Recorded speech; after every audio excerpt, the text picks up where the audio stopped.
Hello guys, in this video I'm going to show you how to apply filters to narrow down your search on the eBay website.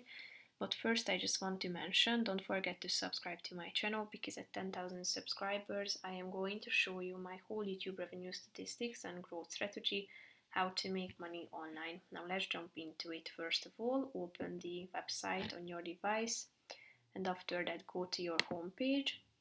Tap on this search bar at the top, or you can also select from these categories below the search bar.